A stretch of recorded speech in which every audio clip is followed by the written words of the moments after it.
So as Ingrid said, this is Sala Comunitaria. Como dice Ingrid, es la prensa comunitaria. So what is Sala Comunitaria? That's community newsroom. Es noticiero de comunidad. Which really means that unlike CNN, que quiere decir que no como CNN, we're PNN. Somos PNN. We're the people-led news.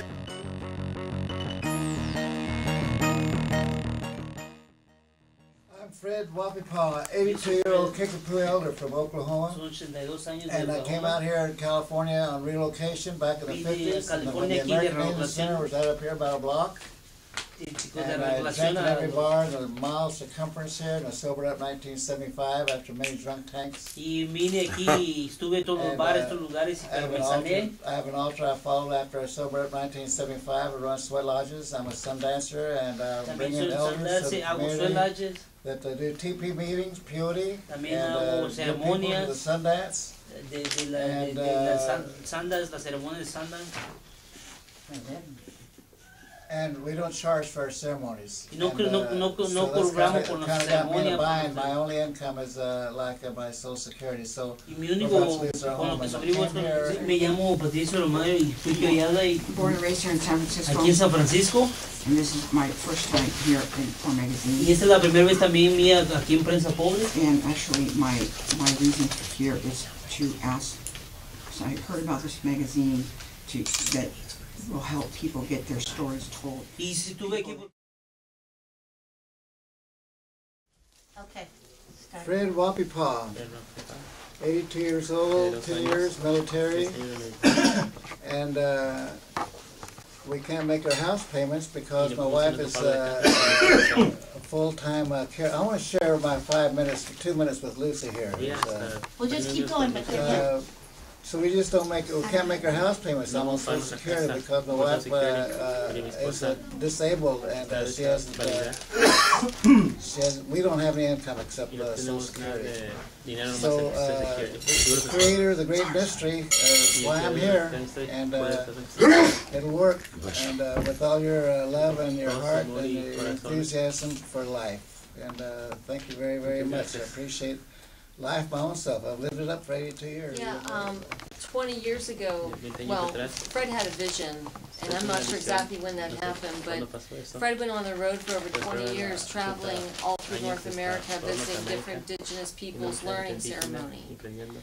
It was something that he had as a very young child, but that really was taken from him, and he found that later in life. And after 20 years of being on the road, being homeless, and learning ceremony, he settled here in the San Francisco Bay Area, where I understand there are over 50,000 indigenous Native Americans. And Fred and his wife have been sharing themselves completely with anybody who needs to walk the red road or needs ceremony. Fred's wife has tirelessly supported Fred's work because his work is completely free and open to everybody. And but she's hit up against the wall with her health that she can no longer make it possible. So as Fred said, on his meager resources, if we can't find a way to help Fred stay in his home and stay local, he's either going to have to go back to Oklahoma to the reservation and leave the community that he has nurtured and been nurtured by for this past 20 years plus, or go to his old soldiers' home. And Fred has a lot to offer people. He has a lot of healing. And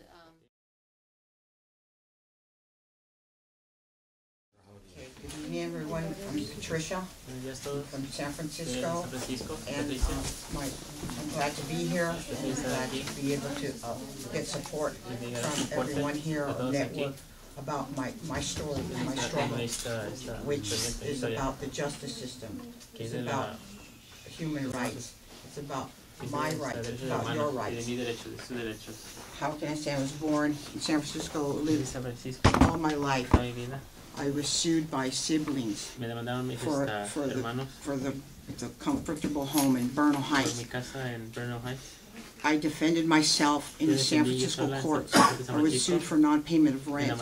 I provided the evidence, the check, canceled check, and I had two specific laws to protect me. The truth, two civil codes in San Francisco. I was discriminated against by a judge. Her name is Suzanne Bolanos.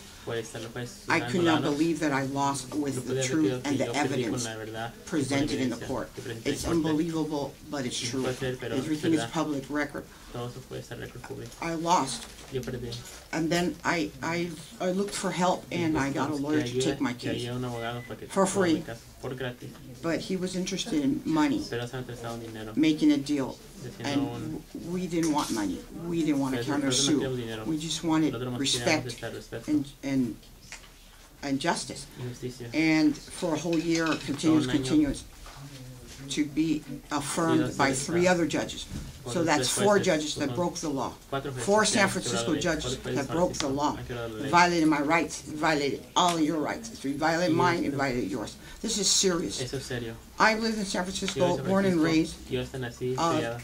I had my children, and I lost my home, everything. They took my property. I'm homeless now. So I had 2 appeals. 2 appeals. The first one for a year, and then to affirm. Then the second appeal, the decision was within a month and affirmed again. Complaints to the Commission Council for the judges. A bunch of government agencies writing to politicians.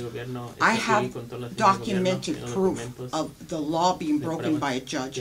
How she just, it's disgusting. I have the transcripts of the trial on how she ignored the law. I was thrown out of my home, and everything stolen from me and thrown, and then I was homeless and have 3, my children were like 8, 9, and 12. Then we went to a shelter, and we're in mental shock. And then to be discriminated there in San Francisco shelter, in which I advocate and try to help people there that their rights were being violated. And I had no idea of how the system works. And I've never lived anywhere else except in that home. But that's the beginning of a tornado that started, and it hasn't landed.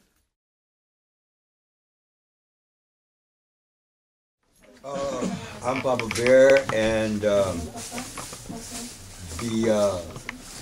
when you sit live law is no joke. They are harassing almost every homeless person in that area where I'm at, Van Ness and Gary and Lark in that area. And if you got any kind of warrant, and you know, it's only an infraction. It's not. It's not a felony. It's not criminal. It's not. Yeah. It's not. It becomes a misdemeanor, right. But it's not even a misdemeanor. I mean, you know, and where are homeless? I mean, you're going to clog up the libraries, and they don't want you in there. You know, anyone, so many. Where are we supposed to go? At the parks? And they're getting ready to, you know, to do the parks the same way. It's a public park. It's wrong, you know. But they're harassing big time. I have 2 officers named Frazier and for either Carrera or Ferreira. That are, Ferreira. Oh man, they are bumping big time, and they act like they are doing it for our own good. What? To have your freedom taken away? You know, someone telling you what to do, when to do it? Come on, it's not for our own good. My name is Kim Garcia Mason. Like I told you, I started teaching in the mission. And like I introduced myself, I started in 1989 as a Spanish bilingual teacher. I was a Spanish bilingual teacher, and 6 years ago, my husband and I started a preschool in Spanish in our home for 4 reasons.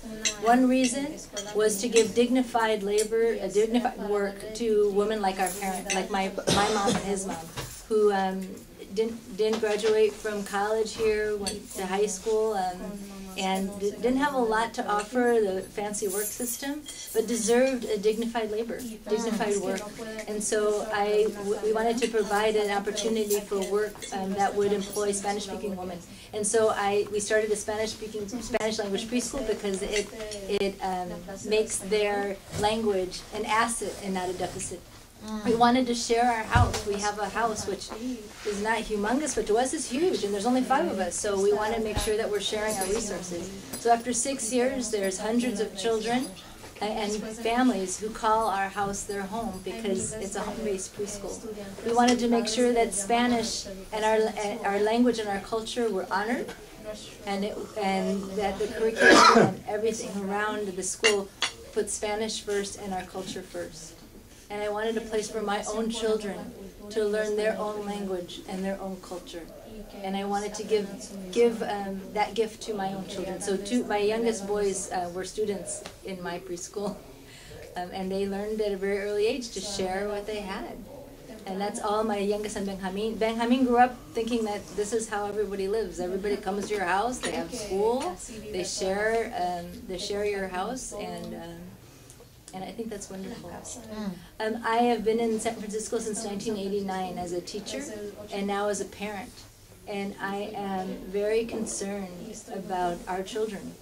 My husband has said, said very often, our children are not our future, our children are our present. They are here. We've got to make sure we're doing right by them now. And like another friend of mine said, we can't put our kids in a refrigerator until people figure out what they're supposed to be doing with them. We have to make sure that our children are our now. And I'm very concerned about what's happening with our children in so many levels. As a teacher and as a parent, we have to make our children's lives better now. For my mom, the safest place for her was school. And so for many of our children, the safest place for them is school. And so we have to, in some ways, make school that safe place for those children. So, all right.